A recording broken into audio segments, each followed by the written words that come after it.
Hey, it's Mazzy and welcome back. I was prepared to do another episode of It's the Music Stupid this morning, where I showcase 5 records from this wonderful, big, beautiful collection. The biggest, beautiful collection ever. One big, beautiful collection. But obviously, the news came about this morning as I'm recording this of the death of Brian Wilson. And of course, just several days ago, we lost Sly Stone. And uh, I don't always do tribute videos. I mean, I can easily pull collections of so many artists that we've lost over the years. And sometimes I do dive in, depending on how it affects me personally. I know everyone across the interwebs and the social channels and Instagram are posting pictures and memories of these wonderful artists, what they mean to them. Obviously generational to some point, but I think both of these artists transcend generations, and they're definitely brilliant geniuses within their crossover genres. Brian Wilson early on with the Beach Boys, and his solo career, which was less successful but still important nonetheless. And those great Beach Boy records, and some that were amazing, and some were disappointing over the years. And I wouldn't consider myself an all-in Beach Boy person. I'll get into that in a little bit.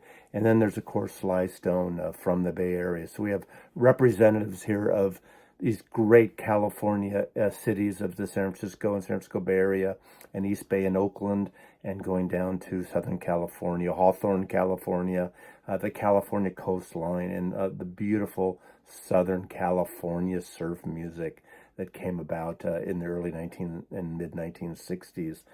And I was not initially a Beach Boys fan. In fact, I didn't latch on to the Beach Boys until Good Vibrations, to me, which is one of the greatest pop, rock, psychedelic fusion pieces of music records from the 1960s. That's when it hit me. And I still wasn't all into the Beach Boys, but I picked just 6 records here, 3 from each artist. And these don't necessarily represent the best of the artists, but they're things that I just hit me today in the moment. I thought of right away. And before you say, wait a second, Maz, you forgot this and that and this, and this is everything. This isn't an all-you-can-eat video of these artists.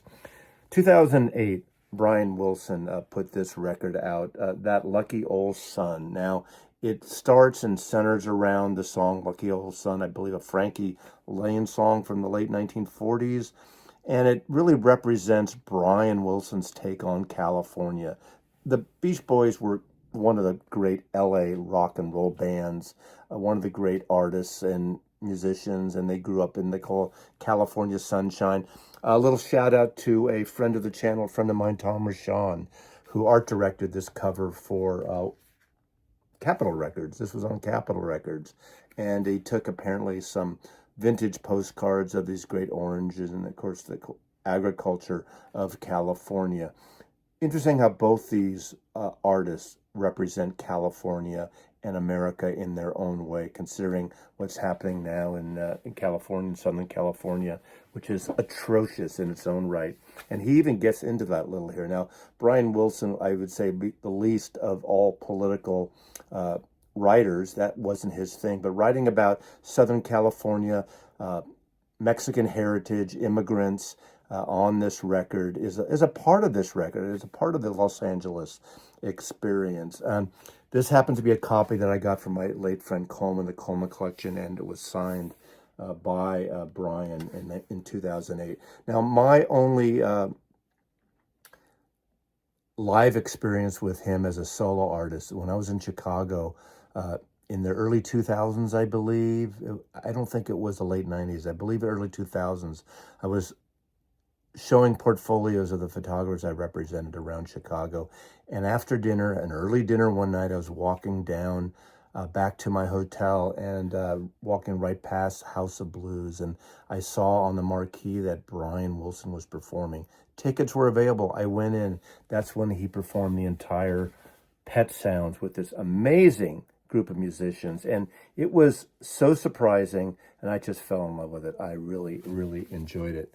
The other records I want to show is this, Surfer Girl. Now, this is a all analog productions version of it, audiophile, but just great recordings. Now, this is a stereo version. I have the stereo and mono, and a lot of people like to go to mono versions of these early albums.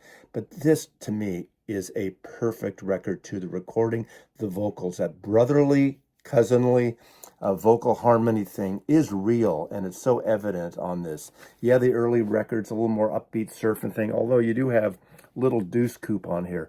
Hot rods, guys, girls, surfing, the Beach Boys. But the two tracks that melt inside of me every time are the harmonies on Surfer Girl, the opening track on side one, and In My Room, one of those beautiful songs, intimate songs of a young man growing up. But a beautiful series. The acoustic sound series, they've done stereo and mono most of the 60s touching into the 70s a little bit. But to me, this is a perfect record. And I do slightly prefer the stereo, despite other people's preference for the mono. Let's go to mono with this album. Now, this album needs no introduction, and it wasn't even a big album. Maybe Good Vibrations should have been on here. Of course, that was tentatively scaled or scheduled, I should say, for Smile, the Smile album that didn't get released until, 15 years ago or so, give or take. Of course, what a great album. Of course, this album influenced Paul McCartney to do Sgt. Pepper. Brian Wilson was influenced by Rubber Soul to do Pet Sounds. That whole circular England, American West Coast combo thing, that sort of a beautiful rivalry between Paul McCartney and the Beatles, and obviously the Beach Boys. Probably a terrible cover at the time, didn't serve this well. When this album came out, what is it, 1966? Yeah. I did not get this album when it came out. Again, this became big over the years. Obviously, people like Paul McCartney saying it's his favorite album ever, and others. And then it was reissued, and obviously, it's an important record. I know some people don't see the appeal of this record, but every song on here is brilliant. And this is a period of time where Brian brought in the Wrecking Crew as the rest of the band. All his brothers and cousin were on the road doing things. He was recording with the Wrecking Crew, doing the backups, bringing them in when they came back here. So what a great record. Important record for the Beach Boys. And then one that's a little later, and it's really not so much Brian Wilson-centric. It's still one of my personal favorites, and that's Surf's Up. It closes up with that amazing song, Surf's Up, which would have been on the Smile record. And, this is more Carl and Dennis pushing forward the group. And this is a brilliant album, mature album. This in Holland, I really like. And in the 70s, I finally saw the Beach Boys. It might have been around 1973. I saw the tour when Blondie Chapman and Ricky Fattar was in the group, again, led by Dennis and Carl, and saw them at Winterland. Fantastic show. I believe that double album that came out on the Brothers Records out of Warner Brothers was a result of that tour, that ongoing tour. Another song on here, which to me is one of the most beautiful harmonies and beautiful story songs and sort of a retro thing, is Disney Girls, 1957 on this album. So a little mini tribute to the genius and the gifts that Brian Wilson gave us. Died at 82 years old, and rest in peace, Brian. Always have those great records by the Beach Boys. Next, obviously, Sly Stone also passed away at 82 years old. And again, from San Francisco Bay Area, was a San Francisco DJ on the R&B stations at the time, soul stations, and then became a producer and worked with Tom Donahue, who was KYA, Big Daddy Tom Donahue, AM radio, and then became in 1967 the godfather of underground radio with KMPX and then later KSAN Radio. And they worked together with Autumn Records, and they had a hit out of the gates with Laugh Laugh by the Beau Brummels, produced by Sly Stone. Very unlike musically of what we would know he would become. And of course, one of the first, if not the first, interracial bands of soul and pop and rock and funk music. An incredible artist. Now, this is the album Stand. This is their big breakout album. They had, what, 1 or 2 records? This is their 3rd record. I may be misremembering that. But of course, Stand, that great song. I Want to Take You Higher was a magnificent song. Everyday People. And what I love, well, every song on here is great. It ends with You Can Make It If You Try. But 14-minute version of Sex Machine, that psychedelic, wah-wah-based, really kick-ass guitar thing, had a slow funk and simmer and build. Not unlike Maggot Brain by Funkadelic, but this is a fantastic record.